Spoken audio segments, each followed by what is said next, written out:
Kalau kita salah menempatkan udarenye atau tekanan pada suku kata dalam bahasa Rusia ketika kita berbicara dalam bahasa Rusia, orang Rusia belum tentu bisa mengerti apa yang kita maksudkan, guys. Padahal sebenarnya apa yang kita katakan itu sudah benar, hanya kurang satu, udarenye. Nah, gara-gara ini bahasa Rusia dianggap sulit. Tapi sebenarnya nggak sulit-sulit banget kalau kita ikuti dan tonton terus video ini.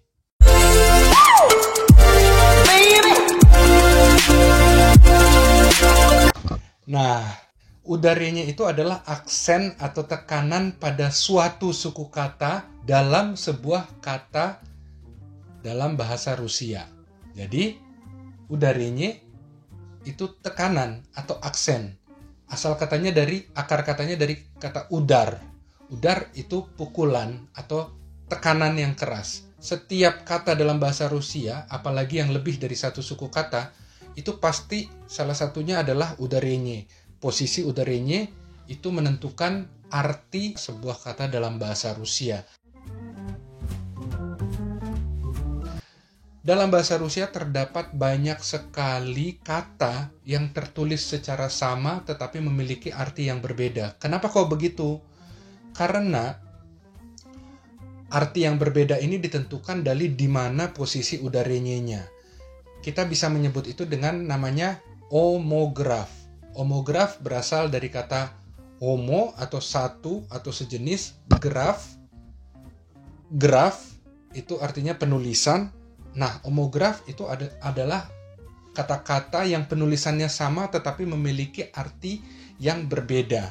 Saya akan memberikan contoh mengapa udarenye itu sangat penting diketahui supaya kita tidak salah atau orang tidak salah mengerti kita ketika kita mengucapkan sesuatu dalam bahasa Rusia.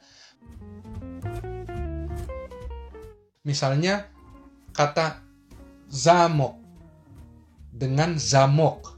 Tulisannya sama zamok, tapi kalau tekanannya di zamok, itu artinya istana. Kalau tekanannya di mok, zamok, itu artinya gembok.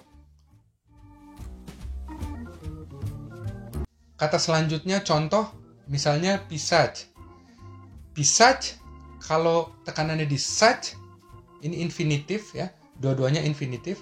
Pisać itu artinya menulis. Tapi kalau pisać, tekanannya di pi, itu artinya buang air kecil.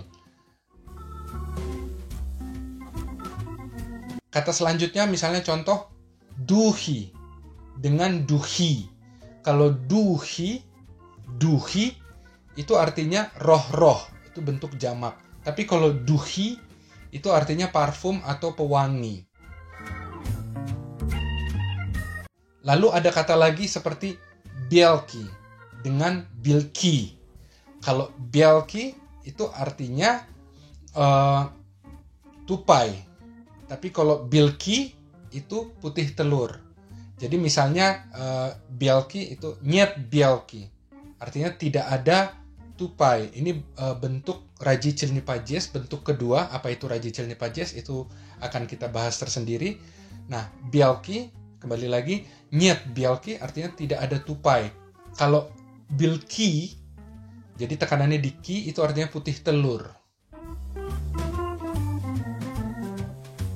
Ada lagi, misalnya chlopek,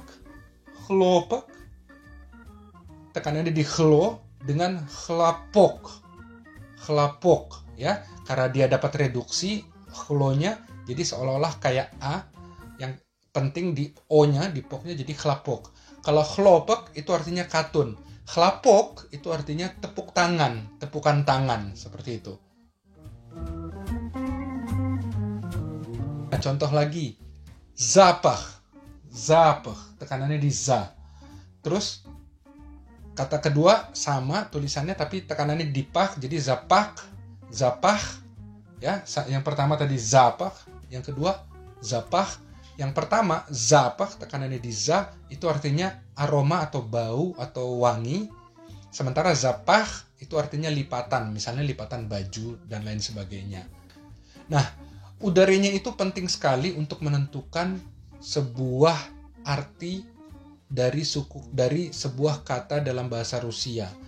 Nah, udarenye itu pun dalam pengertian tata bahasa dianggap sebagai bagian dari suku kata yang mendapat tekanan atau pengucapan yang lebih keras atau lebih ditekan daripada suku kata yang lainnya. Jadi udarenye adalah bagian dari slok atau suku kata yang mendapatkan suara atau tekanan yang lebih keras dibandingkan suku kata yang lain.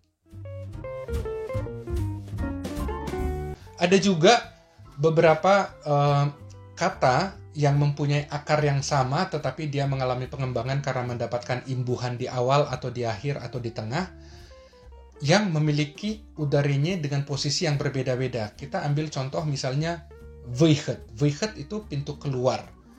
Tekanannya di vy. Tapi kalau kita masukkan tasrifkan menjadi vychajit, ya, vychajit itu infinitifnya, tekanannya di jij untuk menyatakan bahwa dia infinitif. Vychajit artinya ini kata kerja keluar. Kalau tadi vychet itu artinya pintu keluar untuk menyatakan bahwa itu pintu keluar atau jalur keluar. Makanya penekanannya di vychet.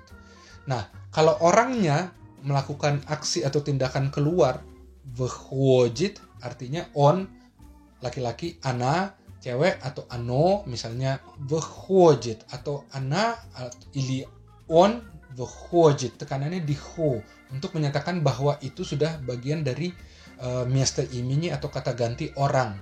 Jadi orang itu laki-laki atau cewek, vychodit keluar. Beda dengan vychet, tekanannya di vy. Nah, kalau infinitifnya vychajit, seperti itu.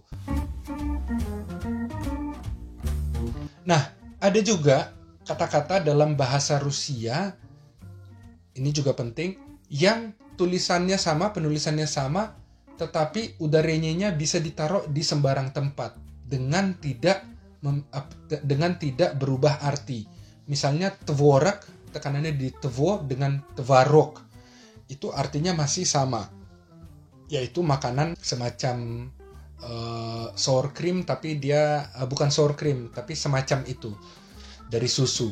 Tvorok dengan tvarok. Begini, jadi kita bisa membedakan orang Rusia ini datang dari utara atau selatan Rusia dari aksennya, dari udarenyenya. Kalau dia bilang tvorok, biasanya itu orang-orang yang ada di Rusia bagian lebih selatan, seperti misalnya kota Moskow. Orang-orang Moskow akan bilang tvorok. Tapi kalau orang-orang di utara seperti di Siberia, Kamchatka dan lain sebagainya, itu mereka akan bilang tvarok.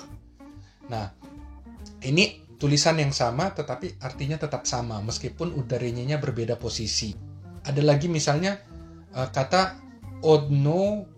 odnovremeno, bacanya bisa adnavremenna atau adnavremienna. Ada yang pertama tekanannya di adnavremenna, di vre, ya kan? Di suku kata ketiga. Yang kedua, cara membacanya udarenyenya di suku kata keempat yaitu adnavremienna. Ini artinya sama, dalam waktu yang bersamaan. Seperti itu, saya berharap supaya kita bisa menguasai yang pertama, itu mulai belajar bahasa Rusia dari alfabet atau abjad bahasa Rusia. Kalau mau tahu, di sini ada linknya. Nah, yang kedua, kita mulai belajar pejiji. Ini akan diperlukan buat kita. Jadi selamat berusaha, selamat belajar, dan ikuti terus video kami. Jangan lupa klik subscribe, di like, dan beri kami komen atau pertanyaan yang mungkin kami akan menjawab dengan senang hati kalau kami bisa memahami dan mengerti bagaimana menjawab itu. Terima kasih, salam, sampai jumpa, das vidanya.